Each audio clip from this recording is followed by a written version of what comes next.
Have you ever thought about what happens when money just stops working? I mean, when the cash in your wallet is literally worth less than the paper it's printed on. Today, we are diving headfirst into one of the most terrifying and destructive economic events imaginable, hyperinflation. Just look at this number for a second. That's 41.9 quadrillion percent. It's a number so huge, it feels fake, right? Like something out of science fiction. But what if I told you this wasn't some theoretical exercise? This number is very, very real. Because that was the actual, real-life monthly inflation rate in Hungary back in July of 1946. Let that sink in. Prices weren't just going up, they were doubling. Not every year, not even every month. They were doubling every 15 hours. Any money you had was basically evaporating between breakfast and dinner. And this quote from Weimar Germany's hyperinflation crisis really paints a picture of just how insane life becomes. Workers had to be paid twice a day. Why? Because the money you got in the morning would be worth noticeably less by the afternoon. Can you imagine that? Rushing to the store the second you get paid, not to buy something you want, but just to turn your cash into anything of real value before it becomes worthless? It's an economic nightmare. So you have to wonder, how does an economy get to this point? How do you go from what we think of as normal inflation to that? Well, to really get it, we need a clear definition. We need to put a number on the chaos. So here it is. The official line in the sand was drawn back in 1956 by an economist named Philip Kagan. He said hyperinflation starts the month the inflation rate blows past 50%, and it's not considered over until that monthly rate drops back below 50% and, crucially, stays there for at least a full year. And that 50% per month figure is what's so important. You know, most central banks today aim for a healthy, stable inflation rate of around 2% per year. Hyperinflation is 50% per month. This isn't just a difference in numbers, it's a totally different beast. It's like comparing a gentle stream to a catastrophic tsunami. So what on earth could trigger a collapse like this? Well, here's the twist. Even though it feels like a money problem, a currency problem, the root cause is almost always fiscal.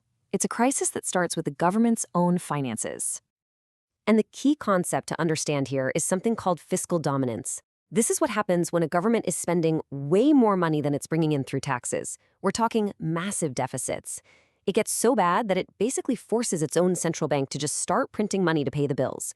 The central bank loses its independence and becomes nothing more than a printing press for a desperate government. And this chart is a perfect historical example. Just look at the line for France after World War I. To pay for the war, its budget deficit, that gap between spending and taxes, just exploded. It peaked at over 40% of the entire country's economic output. That is just an unbelievable amount of overspending. And all that spending led directly to this: a mountain of debt. France's national debt ballooned to almost 200% of its GDP. Now, with a debt that huge, and with no way to raise taxes or cut spending enough to fix it, the government felt trapped. So, what was the only way out they saw?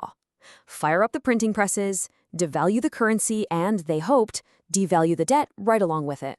But once that spiral starts, it doesn't just mess with prices. It rips apart the very fabric of society. Let's walk through the domino effect of what happens when a currency dies. Okay, so first, anyone who was responsible and had savings watches their entire life's work just turn to dust. Then businesses, well, they can't operate. I mean, how can you set a price for a loaf of bread if you have no idea what flour will cost in an hour? So they just shut down. Then people, knowing prices will be even higher tomorrow, start hoarding everything they can find, which creates massive shortages of everything. And pretty soon, the real economy, you know, the part where people make things and trade things, it just grinds to a halt. And look, this isn't just something from the history books. We've seen a modern tragedy play out in Venezuela. After political turmoil and a collapse in oil prices, the government turned to the printing press. By 2018, inflation was over 1 million %. And the result wasn't just economic. It was a complete societal breakdown, massive protests, and ultimately one of the largest displacement crises in the world, with almost 7 million people forced to flee their own country. Because when your country's money is dying, you don't stick around and watch it burn. People do the only rational thing they can. They ditch it. They run to anything that actually holds its value. Back in the day, it was gold, but today, it's usually a stable foreign currency like the US dollar. This is called dollarization, and it's the ultimate vote of no confidence in your own government. So how in the world do you stop a fire that's burning this hot? Well, the solutions are actually pretty straightforward on paper, but in the real world, they are incredibly painful and almost politically impossible to pull off. It really comes down to 4 essential non-negotiable steps. 1, you have to stop printing money, period, full stop. 2, you've got to stabilize the currency. That often means creating a brand new one or officially tying it to a stable currency like the dollar. 3, and this is the brutal one, you need radical fiscal reform. We're talking deep, painful cuts to government spending and big tax hikes to close that budget gap. And finally, you have to do all of this in a way that actually restores people's trust. You have to make a credible promise that this will never happen again.